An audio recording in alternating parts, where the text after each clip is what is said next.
ማለዳ ላይ ተነስቶ በባዶ ሆድ አንድ ብርጭቆ ለብ ያለ የሎሚ ውሃ መጠጣትን የዕለት ተዕለት ልማዱ ቢያደርጉ በሰውነቱ ላይ ምን አይነት ታምራዊ ለውጦች ሊፈጠሩ እንደሚችሉ ያውቃሉ? ሎሚ በየትኛውም የሀገራችን ክፍል በቀላሉና በአነስተኛ ወጪ የሚገኝ ተራ ፍሬ ቢመስልም በውስጡ የያዛቸው ንጥረ ነገሮች ግን እጅግ አስደናቂ ናቸው። ይህንን ወርቃማ ፈሳሽ በየቀኑ መጠጣት መላው የሰውነታችንን ባዮሎጂያዊ ስርዓትን ከራስ እስከ እግር የሚያድስና የሚያጸዳ እውነተኛ የተፈጥሮ ፈዋሽ መጠጥ ነው። ሎሚ ከፍተኛ መጠን ያለው ቫይታሚን ሲ፣ ጠንካራ አንቲኦክሲዳንቶች፣ ሲትሪክ አሲድ እንዲሁም እንደ ፖታሽየም ያሉ ወሳኝ ማዕድናትን በአንድ ላይ የተከማቹበት ድንቅ ፍራፍሬ ነው። ብዙ ጊዜ ሰዎች ይህንን መጠጥ ለክብደት መቀነስ ብቻ የሚጠቀሙ ቢሆንም ጥቅሙ ግን ከዚህም በእጅጉ የላቀ ነው። በዚህ ቪዲዮ የሎሚ ውሃን በየቀኑ ጠዋት በባዶ ሆድ ብትጠጡ ከ3 ሳምንት በኋላ በጤናችሁ ላይ የሚፈጠሩ 6 አስደናቂ የጤና ጥቅሞችን እንመለከታለን። ወደ ሀሳቡ ከመሄዳችን በፊት ይህ ቪዲዮ ብዙ ሰዎችን ማስተማር እንዲችል ቪዲዮውን ላይክ፣ ሼር እና ሰብስክራይብ ማድረግ እንዳይረሳ። ወደ ሀሳቡ እንሄዳለን። አንደኛ፣ የጉበት ኤንዛይሞችን በማነቃቃት ከጉበታችን ውስጥ መርዛማ ነገሮችን ያስወግዳል። ጉበታችን በሰውነታችን ውስጥ ሌሊትና ቀን ሳይሰላች መርዛማ ነገሮችን ከሰውነታችን የሚያጣራ ዋነኛ የተፈጥሮ ፋብሪካችን ነው። በየቀኑ አንድ ብርጭቆ የሎሚ ውሃ መጠጣት ይህንን የጉበትን የማጣራትን ሥራ በከፍተኛ ሁኔታ ያቀላጥፋል። ሎሚ ወደ ሰውነታችን በሚገባበት ጊዜ ጉበታችን መርዞችን ሰባብሮ የሚያስወግድ አዳዲስ ተፈጥሯዊ ኤንዛይሞችን በብዛት እንዲያመርት ኃይል ያገኛል። ሳይንሳዊ ጥናቶች እንደሚያሳዩ ጉበታችን ለብ ካለ የሎሚ ውሃ የሚያገኘውን ያህል የኤንዛይም ማነቃቂያዎችን ጥንካሬ ከሌሎች ምግቦች እንደማያገኝ አረጋግጧል። በሎሚ ውስጥ የሚገኘው ሲትሪክ አሲድ የሐሞት ፈሳሽ ምርትንና ዝውውርን በእጅጉ ያሳድጋል። ይህ ደግሞ ጉበታችን በሰውነታችን ውስጥ የተከማቹ አላስፈላጊ ስቦችንና መርዞችን በቀላሉ ከሰውነታችን እንዲያስወግድ ያበረታታል። በየቀኑ ጠዋት ይህንን መጠጥ ማዘውተር በአሁን ጊዜ ለብዙዎች ስጋት የሆነውን የጉበት ስብ በሽታ ችግርን አስቀድሞ የመከላከልና የተጎዳን ጉበት ሕዋሳትን በፍጥነት መልሶ ለመገንባት ትልቅ አስተዋጽኦ ያደርጋል። ሁለተኛ፣ የምግብ መፈጨት ስርዓትን በእጅጉ ያቀላጥፋል። የሆድ መነፋት፣ የምግብ አለመፈጨት፣ የጋዝ መከማቸትና የቃጠሎ ስሜት የብዙዎቻችን የዕለት ተዕለት የጤና ስቃዮች ናቸው። ማለዳ በባዶ ሆድ የሚጠጣ የሎሚ ውሃ ለዚህ ችግር ፈጣንና ዘላቂ እፎይታን ይለግሳል። በሎሚ ውስጥ ያለው ሲትሪክ አሲድ አወቃቀር በሆዳችን ውስጥ ምግቦችን ለመስበር ከሚመርተው የተፈጥሮ የጨጓራ አሲድ ወይም ደግሞ ሃይድሮክሎሪክ አሲድ ጋር በእጅጉ ይመሳሰላል። እድሜያችን እየገፋ ሲሄድ ወይም ደግሞ በጭንቀት ምክንያት ከጨጓራችን አሲድ ምርት ሊቀንስ ይችላል። ይህ ሲሆን ምግቦች ሳይፈጩ ረጅም ሰዓት ሆዳችን ውስጥ በመቆየት ይሰበሰባሉ። ከዛም በኋላ ጋዝን በመፍጠር የሆድ መነፋት እንዲፈጠርብን ያደርጋሉ። የሎሚ ውሃ ግን ይህንን የጎደለ የሆድ አሲድን በመተካት ምግቦች በተለይም ፕሮቲኖችና ስቦች በፍጥነት በአግባቡ እንዲሰበሩና ለሰውነታችን እንዲሰራጩ ያደርጋል። በተጨማሪም የሎሚ ውሃ የአንጀትን የመኮማተርና የምግብ የማንቀሳቀስ ፍጥነትን ስለሚያነቃቀው በአንጀታችን ውስጥ ያሉ ምግቦች ሳይዘገዩ በቀላሉ እንዲጓጓዙ ያደርጋል። ይህ ሂደትም ለብዙዎች ስቃይ የሆነውን የሰገራ መድረቅ በሽታን ሙሉ በሙሉ ያስወግዳል። ሶስተኛ፣ የሎሚ ውሃ የሰውነትን በሽታን የመከላከል አቅምን ያሳድጋል።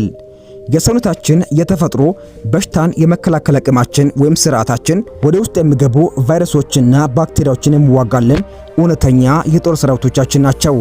አንድ መካከለኛ መጠን ያለው ሎሚ በውስጡ ከፍተኛ መጠን ያለው ቫይታሚን ሲ ይዟል። ቫይታሚን ሲ ደግሞ ለበሽታ መከላከል ሕዋሳት እጅግ ፍጹም የሆነ አቅምን ይሰጣል። ቫይታሚን ሲ በደማችን ውስጥ በሽታን የሚዋጉትን ነጭ ደም ሴሎች ምርትንና ንቃትን በከፍተኛ ሁኔታ ያሳድጋል።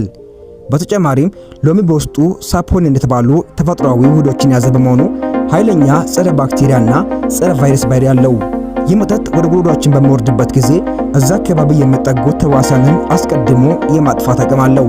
በመሆኑም በየቀኑ የሎሚ ውሃ መጠጣት እንደ ሳል፣ አስም፣ የጉሮሮ መቁሰል፣ የሳይነስና የጉንፋን ወረርሽኞችን ሙሉ በሙሉ የመግታት አቅም አለው። በዚያም እንኳን ከዚያም የበለጠ የሰውነታችንን በሽታን መከላከል አቅምን በእጅጉ ያሳድጋል። አራተኛ፣ የኩላሊት ጠጠር እንዳይፈጠር ይከላከላል። የኩላሊት ጠጠር በሽንት ውስጥ ያሉ ማዕድናት በተለይም ካልሲየም ተከማችቶ ክሪስታልነት በሚቀየሩበት ጊዜ የሚከሰት እጅግ አስከፊ ህመም ያለው የጤና ችግር ነው።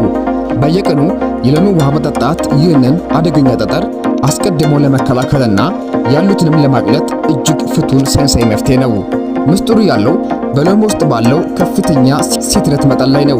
ይህ ሲትሬት ወደ ሽንት ቱቦአችን በሚደርስበት ጊዜ በሽንት ውስጥ የሚገኙን ካልሲየምን በመሳብ የኩላሊት ጠጠር እንዳይፈጠር በጥብቅ ይከላከላል። ከዚህ በላይ በኩላሊታችን ውስጥ የተፈጠሩ ጥቃቅን ክሪስታሎችን ወይም ደግሞ ጠጠሮችን እርስ በርስ ተጣብቆ ትልቅ ጠጠር እንዳይሆኑ ይበትናቸዋል። በቀላሉ በሽንት መልክም ተሟጦ እንዲወገዱ ያደርጋቸዋል። ሳይንሳዊ የኩላሊት ሕክምና ጥናቶች እንደሚያሳዩ የሎሚ ውሃ መጠጣት በኩላሊት ጠጠር የመያዝ ዕድልን በከፍተኛ ደረጃ እንደሚቀንስ ተረጋግጧል። በመሆኑም በቂ ውሃ የመጠጣት ልማድ የሌላቸውና ለኩላሊት ጠጠር ተጋላጭ የሆኑ ሰዎች በየቀኑ የሎሚ ውሃ ቢወስዱ ለኩላሊት ጠጠር የመጋለጥ ዕድላቸው ዝቅተኛ እንደሚሆን ጥናቶች ያሳያሉ። አምስተኛ የቆዳ ውበትን በእጅጉ ይጨምራል። ቆዳችን ያለ ዕድሜ እንዳይሸበሸብ ጥራቱንና የወጣትነት ወዙን ጠብቆ እንዲቆይ ከውስጥ ወደ ውጭ የሚሰጠው የምግብ ድጋፍ እጅግ የላቀ ሚና አለው። ሎሚ በውስጡ የያዛቸው ኃይለኛ አንቲኦክሲዳንቶች በሰውነታችን ውስጥ በሽታንና እርጅናን የሚቀሰቅሱ መርዞችን ጠራርጎ ያጠፋል። ከሁሉም በላይ ቫይታሚን ሲ ለቆዳ ጥንካሬና ወጣትነት መሰረት የሆነውን ኮላጅን የተባለውን ፕሮቲን ሰውነታችን እንዲያመርት ዋነኛ አነቃቂ ነው። ኮላጅን በብዛት በሚመረትበት ጊዜ የፊት ቆዳችን የማለጠጥ አቅሙን ይጨምራል። በዚህ ምክንያት ያለ ዕድሜ የፊት መጨማደድ፣ መሸብሸብና የመቅላት ችግር እንዳይፈጠር ይከላከላል። በተጨማሪም የሎሚ ውሃ ደምን የማንጻትና መርዞችን ከሰውነት የማስወገድ ከፍተኛ ብቃት ስላለው ፊታችን ላይ የሚወጡ ብጉርን፣ ጥቁር ነጠብጣቦችንና ሚዲያትን ነጠብጣቦችን በተፈጥሯዊ መንገድ ያጠፋል። በየቀኑ የሎሚ ውሃ መጠጣት ውድ የሆኑ የፊት ክሬሞችን ከመቀባት በላይ ለቆዳ የተፈጥሮ ብርሃንና ጥራት እጅግ ትልቅ የሆነ አስተዋጽኦ ያደርጋል። ስድስተኛ የሰውነትን ክብደትን በአግባቡ ለመቀነስና ሜታቦሊዝምን ለማፋጠን ይረዳል። ከመጠን በላይ የሰውነት ክብደትና የሆድ ስብን ለመቀነስ ለሚጥሩ ሰዎች የሎሚ ውሃ ሁል ጊዜ የመጀመሪያ ምርጫ ሊሆን ይገባል። ሎሚ በውስጡ ፔክቲን የተባለ የሚሟሟ የፋይበር አይነትን ይዟል። ይህ ፋይበር ከተመገብነው በኋላ በሆዳችን ውስጥ ረጅም ሰዓት የመቆየት ባህሪ ያለው። ይህ ደግሞ የምግብ ፍላጎትን የሚቀሰቅሱ ሆርሞኖችን በመግታት ቶሎ ቶሎ የመራብና ጣፋጭ ምግቦችን የመመኘት ስሜትን እንዳይሰማን ያደርጋል። ከዚህም በላይ የሎሚ ውሃ የሜታቦሊዝም ወይም ደግሞ የምግብ ማቃጠል ስርዓትን ፍጥነት በከፍተኛ ሁኔታ ያነቃቃል። ይህም በደም ግፊትና ለስኳር በሽታ የመጋለጥ ዕድላችንን በእጅጉ ይቀንሳል። የተከበራችሁና የተወደዳችሁ ክቡራን ተመልካቾቻችን ለዛሬ የነበረን ፕሮግራም ይህንን ይመስላል። በዛሬ ቪዲዮ ሐሳብ አስተያየት ካላችሁ በኮሜንት ሳጥን ላይ አስቀምጡልኝ። በተረፈ ሌላ ጊዜ በሌላ ቪዲዮ እስክንገናኝ ሰላማችሁ ይብዛልኝ።